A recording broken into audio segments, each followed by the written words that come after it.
Le Seigneur est tout puissant et nous venons de le chanter. Le Seigneur est avec nous. Le Seigneur est en nous.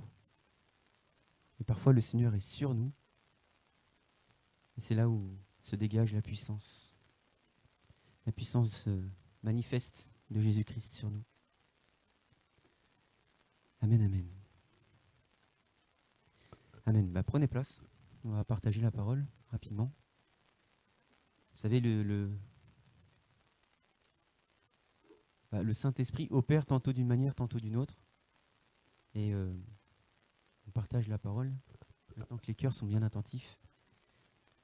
Je sais que les corps sont fatigués. Parce que recevoir une décharge du ciel, ça épuise. Amen. Jonathan, comment tu te sens? Heureux mais vidé un peu, non? Amen. Et vraiment que tous ceux qui n'ont pas fait cette expérience le fassent. Parce que c'est ce que nous sommes tous conduits à faire. Tous. On est choqués parce qu'on ne connaît pas. On dépasse un peu le stade de stupéfaction du moment. Et on entre clairement dans ce que la parole de Dieu dit. Quand la femme à la perte de sang, poussée par le Saint-Esprit, se dit si seulement je pouvais le toucher, Jésus sentit qu'une puissance sortit de lui. Cette puissance, elle est en vous, c'est le Saint-Esprit. Amen. Donc vraiment, le Seigneur nous encourage d'expérimenter tout ça. D'expérimenter ce qui se passe devant nos yeux ébahis. Et la semaine dernière, on s'était quitté avec la notion de piété. Vous vous rappelez? Il me semble, c'était la semaine dernière. Ah non, la semaine dernière, c'était notre frère Victor Serpa. C'était la semaine d'avant.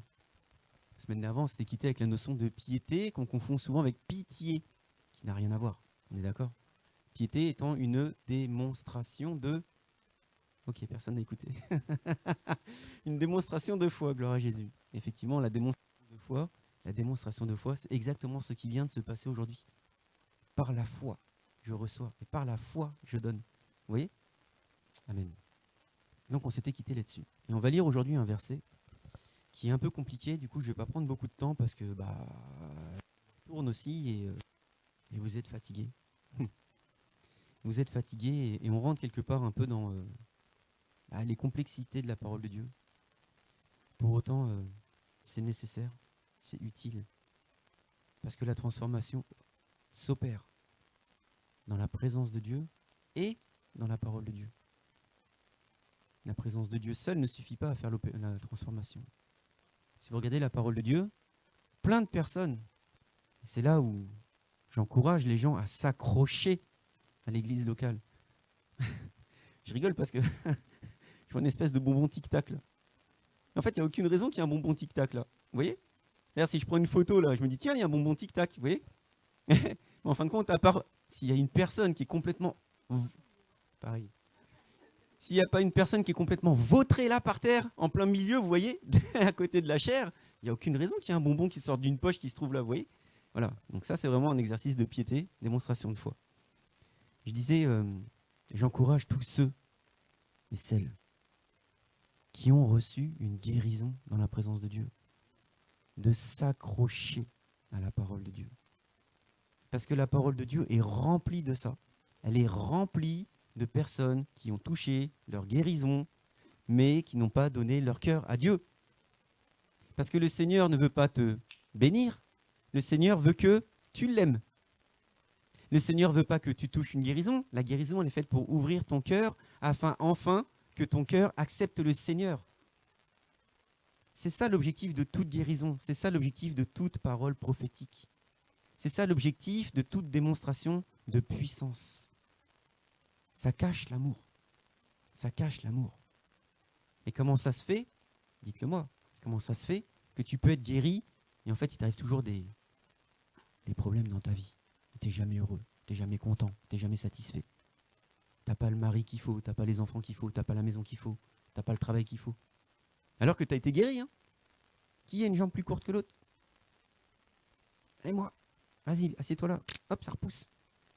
Qui est heureux de vivre? Si tu savais, c'est très dur. Mais non. Les lépreux, ils viennent. Ils crient à Jésus. Parce que quand tu es lépreux, vous savez, hein, quand tu es lépreux, Dans l'Ancien Testament, tu t'approches pas de la ville, sinon on te lapide. Quand on te lapide, c'est pas on te jette un petit caillou, hein. C'est on te jette tous les cailloux au point de casser tes os afin que tu meurs par hémorragie. Donc t'es lépreux, interdit de séjour. Tu cries, tu vois Jésus dit hey, qu'est-ce qu'il y a les gars? Quoi? Si simplement tu pouvais nous guérir. Et Jésus il leur dit mais en fait si vous saviez les amis, si simplement tu pouvais donner ton cœur, si simplement quelque chose en toi pouvait t'ouvrir les yeux de ton cœur, afin enfin que tu m'aimes. Donc ils ont reçu leur guérison. Ils étaient 10. Combien sont revenus? La dîme. Un seul. Un seul est revenu à Jésus. Tous les autres ont été guéris. Tous les autres sont morts. Un seul à la vie éternelle. Donc on ne court pas derrière la guérison. On ne court pas derrière la prophétie. On court derrière Jésus. Et Jésus, c'est la parole de Dieu. La parole de Dieu fera la transformation. La parole de Dieu te fera ouvrir les yeux de ton cœur. Amen. Je lis une parole donc, qui n'est pas simple à appréhender. Et j'aimerais qu'on prenne un tout petit peu de temps. Je vais essayer de... Je ne sais pas comment faire court, parce que c'est compliqué. Je ne sais vraiment pas comment faire court, parce qu'il y a beaucoup de choses à dire. Mais comme on a fait l'adoration, il ne reste plus beaucoup de temps.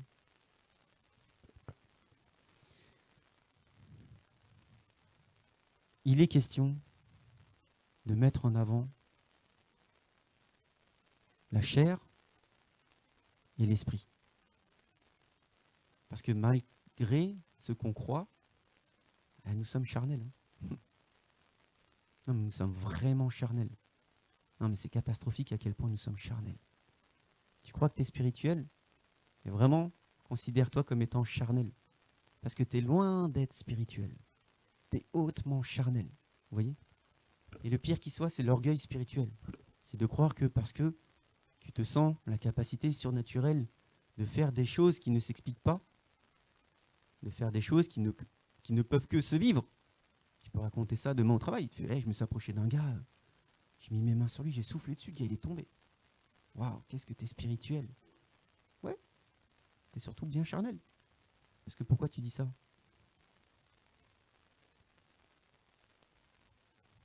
C'est vrai, pourquoi tu dis ça? Ça va pas ouvrir son cœur. Hein. Ça fait juste que toi, tu t'enfles un petit peu d'orgueil. Comme si tu avais à avoir quelque chose dans tout ça.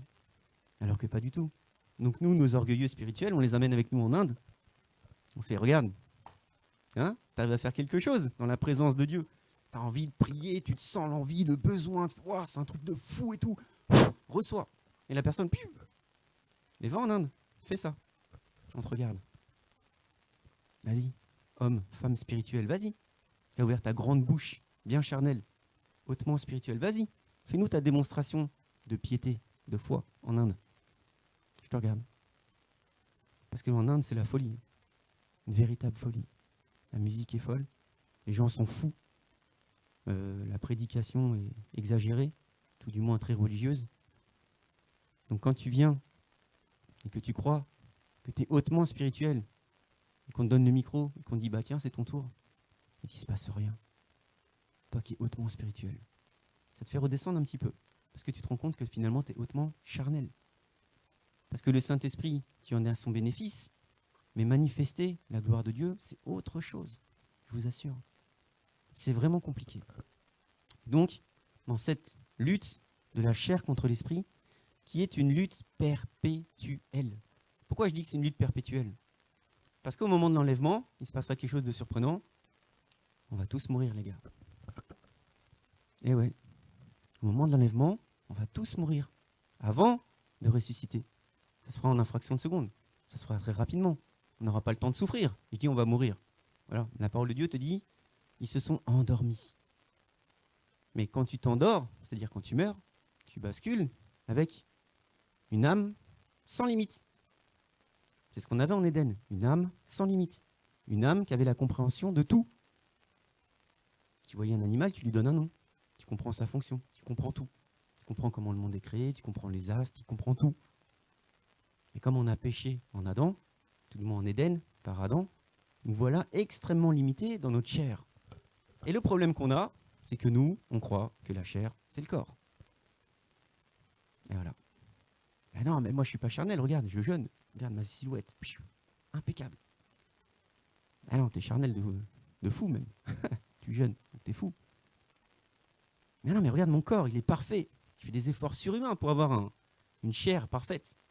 Et non, parce que la chair, je le redis, la chair opposée à l'esprit. Nous étions des âmes purement spirituelles, avec une âme hautement spirituelle, en Éden, jusqu'à la chute. Nous voilà sur Terre depuis 6000 ans. 6000 ans plus tard, croyez-moi qu'on est bien, bien, bien charnel.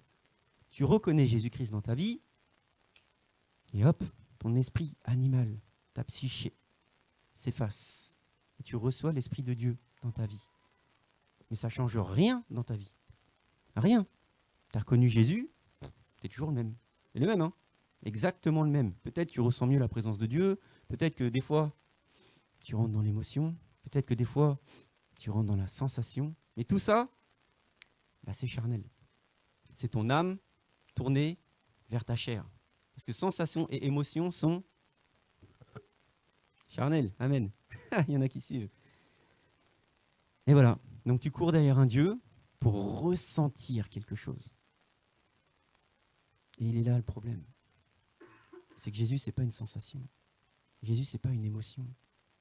Jésus, c'est un esprit. Et ceux qui l'adorent, l'adorent en esprit et en vérité. Et nous, on se retrouve là, à être touchés par les plus belles vocalises qui soient.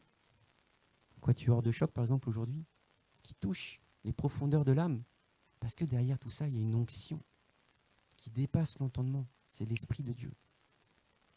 Et quand l'Esprit atteste à notre esprit qu'on est enfant de Dieu, alors on crie Abba Père. Ah non, ça c'est la parole qui dit ça. Mais quand l'Esprit te touche, tu es touché dans les profondeurs de ton âme. Et ton corps ne le supporte pas. Ça explique pourquoi les gens sont par terre. La personne, elle n'est pas par terre parce que ça lui fait plaisir de se taper le sol. La semaine dernière, avec Victor Serpa, il y en a qui sont tombés et ça fait crack, quoi. Vous voyez ?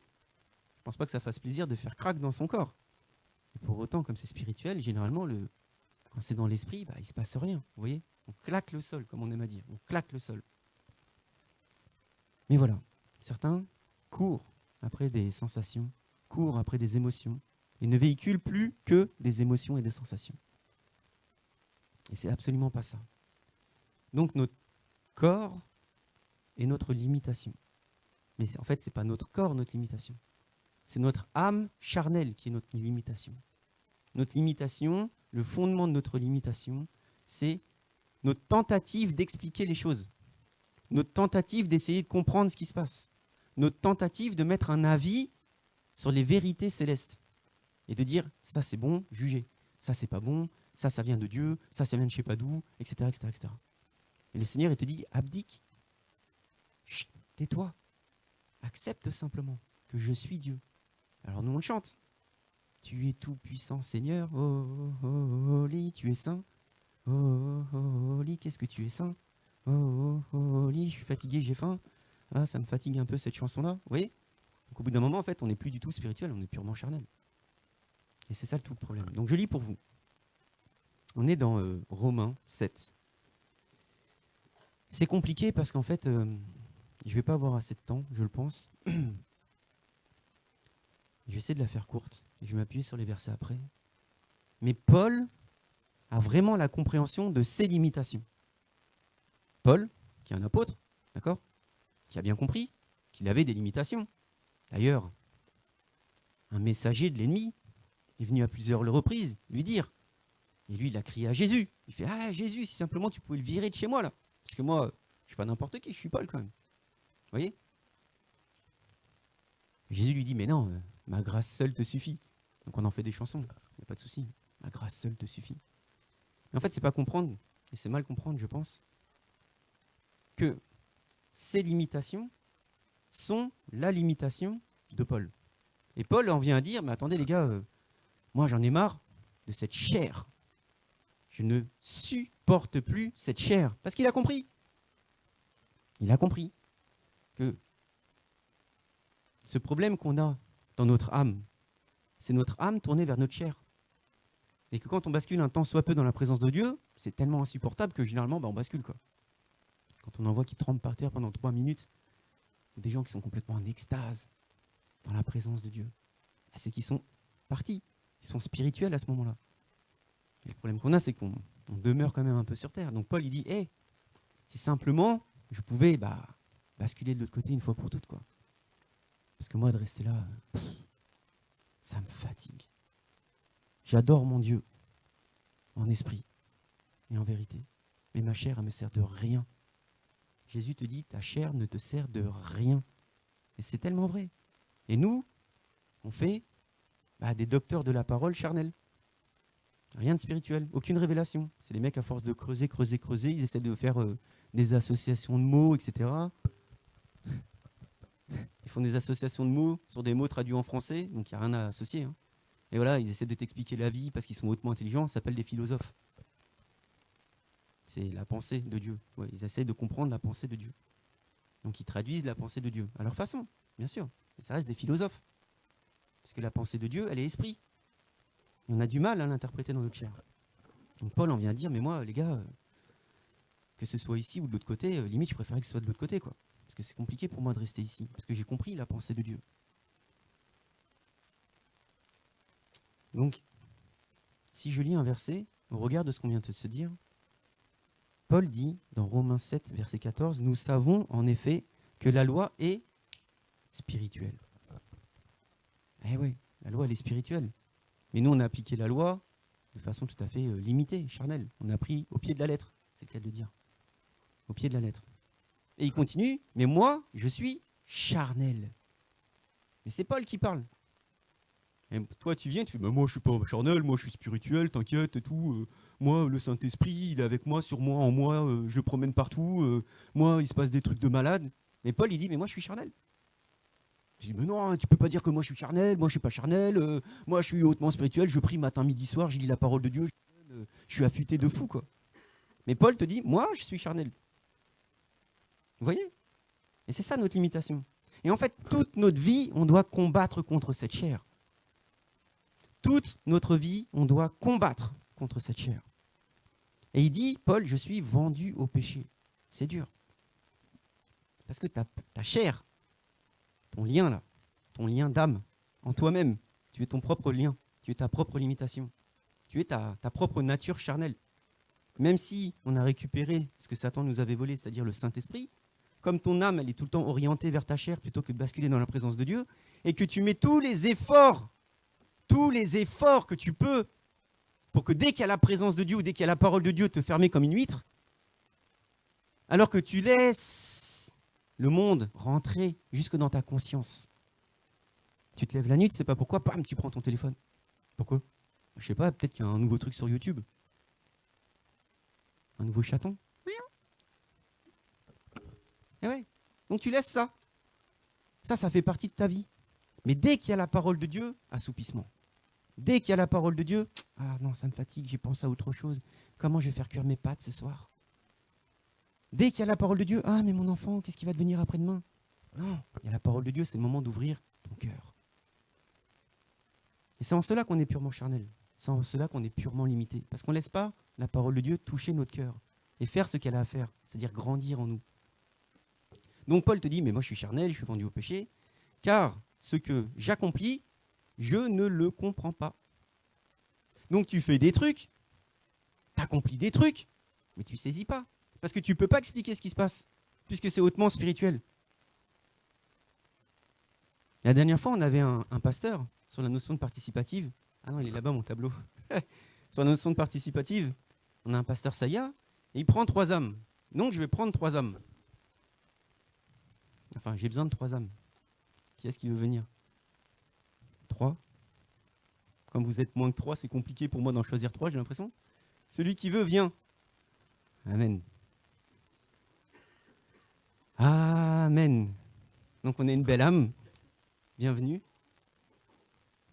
On a une belle âme, une belle seconde âme, bienvenue. Une belle 3e âme. Donc on n'a que des âmes masculines. Vous êtes beaux, c'est parfait.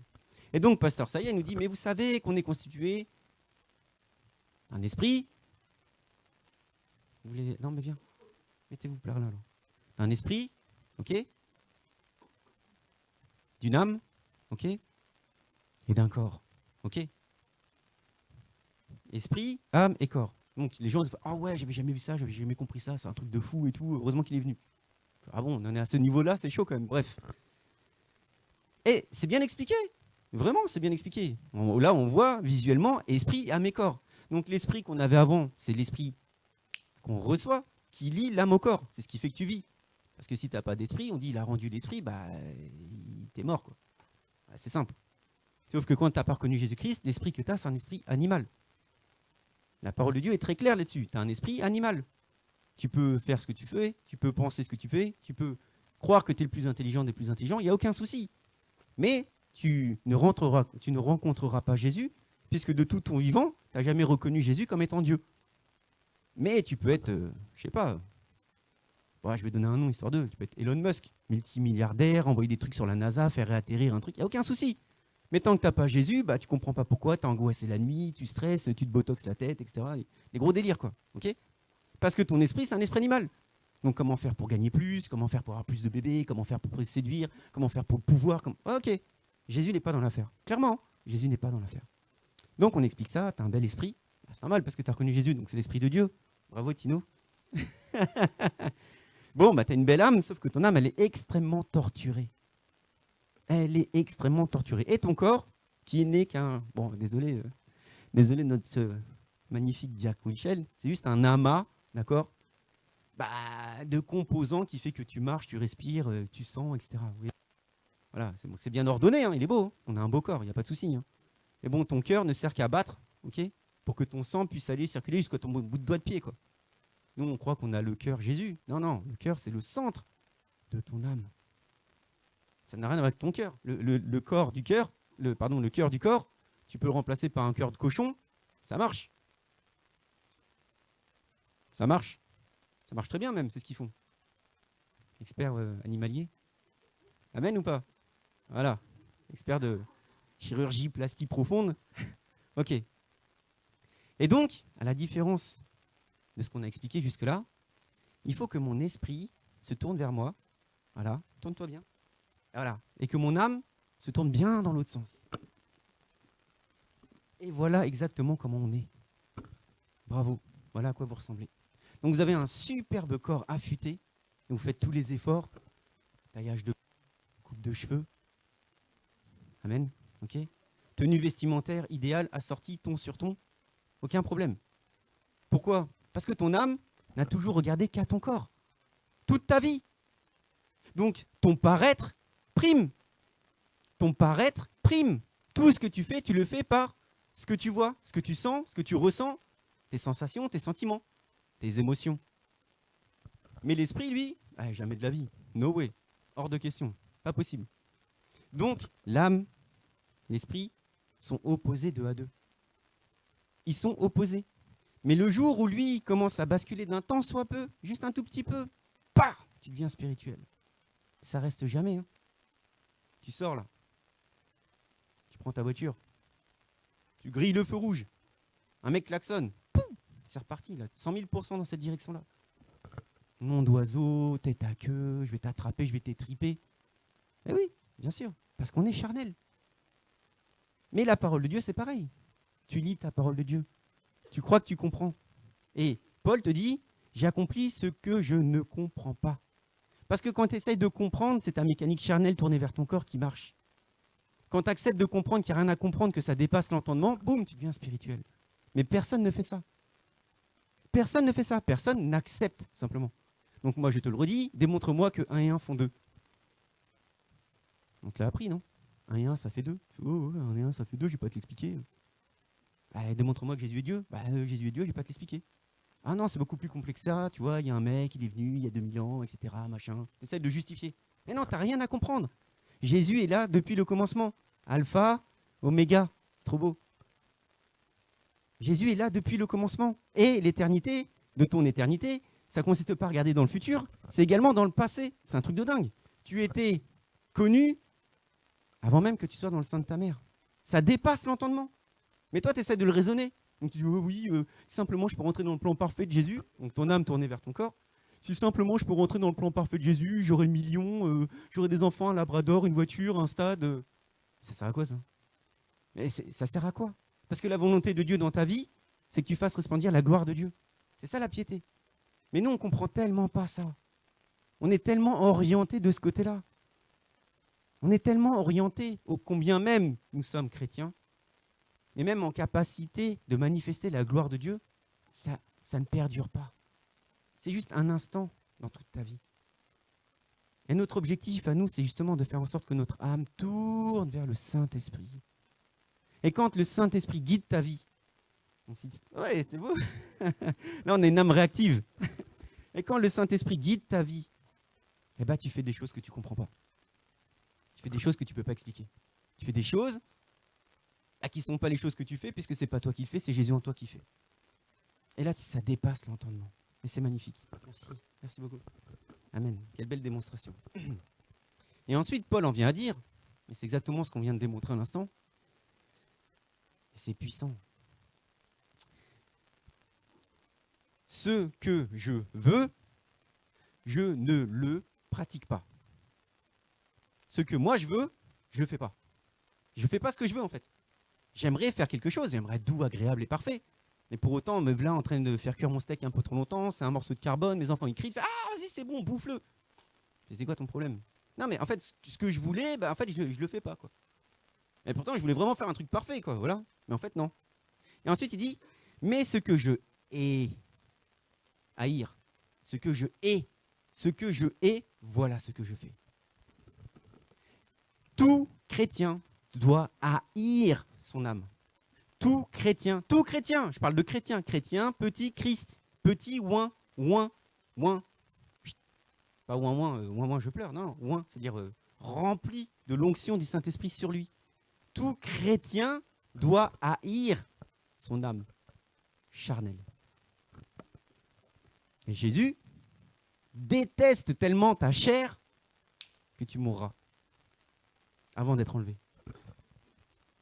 Et ouais. Et c'est ça la réalité. Que peu disent. Personne essaie de te faire entendre ça. Personne n'irait te prêcher ça. Ils diront, mais non, mais t'es chrétien. Mais non, mais c'est magnifique ta vie. Mais non, mais vas-y, continue comme ça. T'as le droit de tout. Les écluses des cieux sont dans ta vie. Non, les écluses des cieux sont dans la vie d'une âme tournée vers son esprit. Les écluses des cieux sont dans la vie d'une âme tournée vers son esprit. Rien à voir avec ta chair. Si tu en es encore au bénéfice de la guérison, du truc et du machin, c'est que le Seigneur il veut que tu lui donnes ton cœur en fait. Pour que quand il règne sur ton cœur, tu peux le chanter, régner sur le centre de toutes mes émotions et de toutes mes décisions, fait de toi un être hautement spirituel. Parce que chacun de tes pas n'est pas guidé par tes pas, n'est pas guidé par tes pas, mais guidé par ses pas. Il est le chemin. Toi, tu t'égares un peu, il dit, mais attends, bouge pas, je vais te remontrer le chemin, c'est là-bas. Il fait, ah ouais, c'est là-bas, c'est cool, tiens, reçois ta guérison. Donne-moi ton cœur. Donc, on continue. On est Romains 7, on est d'accord, verset 15. Si ce que je ne veux pas, je le fais, je déclare, d'accord avec la loi, qu'elle est bonne. Maintenant, ce n'est plus moi qui accomplis cela, mais le péché qui habite en moi. Et il continue, car je le sais, ce qui est bon n'habite pas en moi. Ce qui est bon n'habite pas en moi, c'est-à-dire dans ma chair. Il explique. Parce que même Pierre viendra dire, vous savez quoi, Paul, il a écrit des trucs, c'est un peu compliqué. Intéressez-vous. C'est ma chair, elle est un peu limitée. Intéressez-y-vous. Vous voyez? C'est pas n'importe qui, Pierre. Il dit, ouais, Paul, il a quand même écrit des trucs, waouh. Il est perché, le gars, quand même. Il doit être un peu plus hautement spirituel que moi, parce que là, ça va loin, quand même. Donc, il continue, il dit, c'est-à-dire dans ma chair, car je suis à même de vouloir, mais non pas d'accomplir le bien. Il aimerait, mais il n'y arrivera pas. Parce que sa limitation, c'est sa chair. Et il termine en disant, je ne fais pas le bien que je veux, mais je pratique le mal que je ne veux pas. Je ne fais pas le bien que je veux, mais je pratique le mal que je ne veux pas. Donc on dit, mais le gars, il est complètement schizophrène. Une fois, j'étais venu ici dans l'assemblée, je m'étais rasé la moitié du crâne. rasé la moitié de la barbe. Il était habillé un peu en... Moi, c'était un peu en clowny, c'est dommage, parce que je devais avoir un super costard-cravate. Pour bien faire comprendre la bipolarité de tous les chrétiens. Parce que le chrétien, il dit, moi, je veux être béni, je veux être béni, je veux être béni, je veux être béni. Il cherche la bénédiction, cherche la bénédiction, cherche la bénédiction. Pour moi-même. Moi, et moi. Moi, et moi, et moi. Et moi, et moi, et moi, et moi, moi, moi, moi, et moi. Et moi, je donne, et moi, je suis généreux. Et moi, je suis bon, et moi, j'entends la parole de Dieu. Et moi, Dieu me parle dans mes toilettes. Cool. Mais les autres, le fruit, il est où? Il est où le fruit de toute cette bénédiction? Il est où? On est des chrétiens, tournés sur nous-mêmes, dans notre chair. On est des chrétiens charnels. Et c'est là tout le problème. Et un chrétien charnel, il va courir après la gloire des autres. Il va courir à droite, il va courir à gauche, il va aller voir. Oh, le mec, il arrive à faire pousser une jambe, il va courir derrière ce gars-là. T'as pas compris que c'est le Saint-Esprit. Mais t'as pas compris que si la personne elle reçoit encore tout un tas de bénédictions, c'est que peut-être elle a besoin que son cœur soit encore un tout petit peu plus grand pour rester accroché à la parole de Dieu. Accroché à Jésus-Christ, qui est la parole de Dieu. Faite chair. Sans aucun péché. Sans aucun défaut. Sans aucune tache. Sans aucune ride. Je viens de décrire l'Église. Nous sommes l'Église. Et la pensée de l'Église doit être spirituelle et pas charnelle. Donc nous, on est une Église un petit peu charnelle puisqu'on a des belles enceintes maintenant. De temps en temps. Parce qu'on se dit que si on mettait du bon son, bah voilà, les âmes, elles seraient plus heureuses. Vous voyez? Mais non, c'est la parole de Dieu. C'est vraiment la parole de Dieu. C'est vraiment la parole de Dieu. Je ne vais pas insister beaucoup plus. Il y a tellement, mais tellement de choses à dire. Tellement de choses à raconter. Peut-être, ouais. Je vais juste glisser un verset, juste comme ça. On est dans 1 Corinthiens 9. Il y a beaucoup de choses à dire et je pense que je ne vais pas avoir le temps du tout. Parce que là, on est parti pour des années-lumière, même si c'est une distance. 1 Corinthiens 9, à partir du verset 19. 9-19.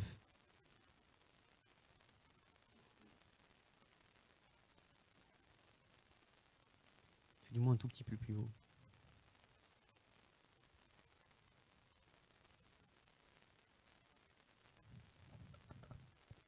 Tu n'obtiendras aucune récompense dans ta chair. Puisque ta chair, elle meurt. Tu n'obtiendras aucune récompense en pensant obtenir des récompenses, en agissant charnellement. Je redis, la chair, c'est ton intelligence. La chair, c'est tes émotions, ta sensibilité. La chair, ça n'a rien à voir avec ton corps. Et tu n'obtiendras aucune récompense. Rien. À partir du moment où ta pensée, elle est juste charnelle. Pour faire briller toi et pas faire briller Jésus. Parce que la gloire revient à Dieu. Donc, l'apôtre Paul, à nouveau. Et gloire à Dieu pour l'apôtre Paul. Hein. Il vient et dit, pour moi, je n'ai utilisé d'aucun de ces droits, parce qu'il est quand même apôtre. Voilà. Et il dit, mais attendez les gars, les mecs qui prêchent l'évangile vivent de l'évangile. Il dit, moi, pour venir vous conquérir, pour venir toucher vos cœurs, je n'ai même pas demandé à être rémunéré du fait que je partage l'évangile. Je prêche l'évangile, mais vous ne m'êtes redevable de rien du tout.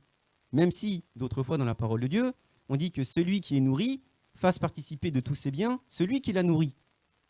Ça, c'est la parole de Dieu. Bon, en France, c'est très compliqué. Okay, on serait dans une église africaine, ce serait facile. Parce que là-bas, ils aiment bien donner de l'argent. En France, il n'y a pas plus radin qu'un riche. Donc, l'apôtre Paul vient et dit, bon, les gars, même si je n'ai pas utilisé de ce droit, il dit, il continue, je ne... on est au verset 15, pardon. J'ai dit 19, mais c'est 15. 1 Corinthiens 9, 15. Je n'ai utilisé aucun de ces droits et je n'écris pas ainsi pour qu'il me soit attribué.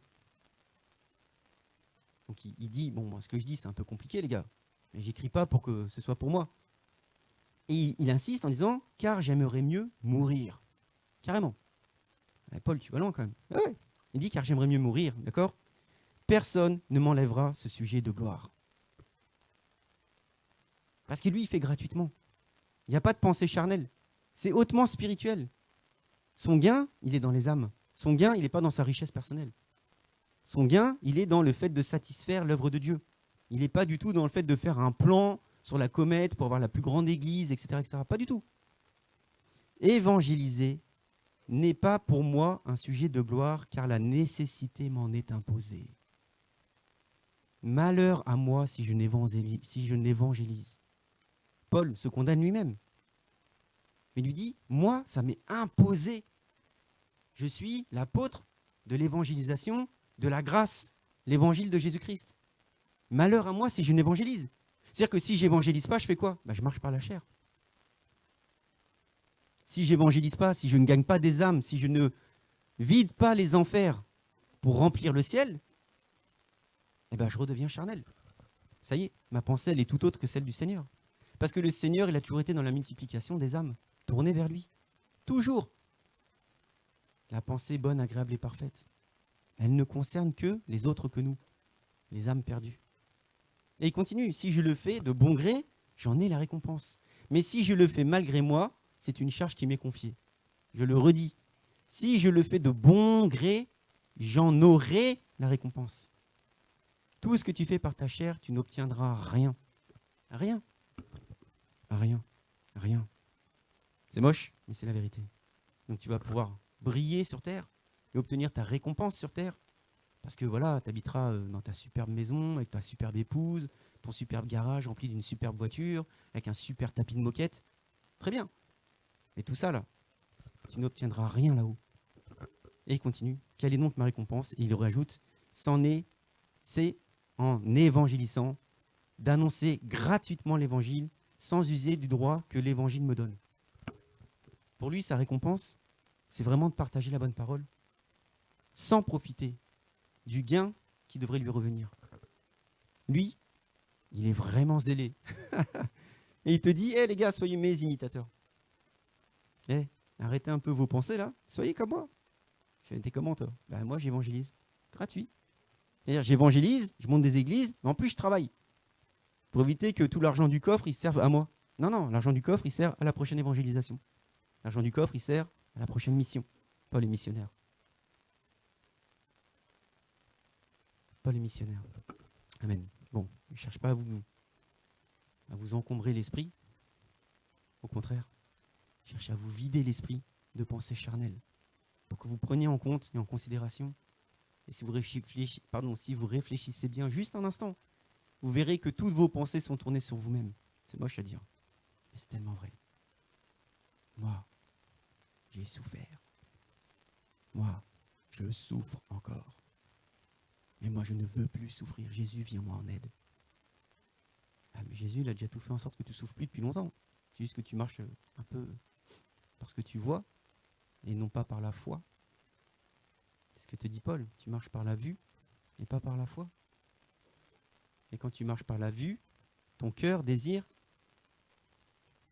la convoitise des yeux.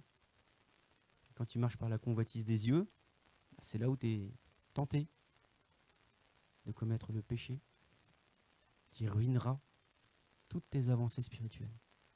Il te faudra encore un petit peu de temps, et encore un petit peu de temps, et encore un petit peu de temps, afin de réaccrocher la main de Dieu pour enfin marcher dans la direction du Seigneur dans ta vie.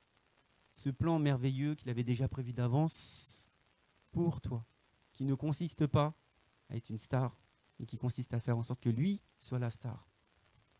Amen. Amen, amen. J'ai l'impression que ça fait mal.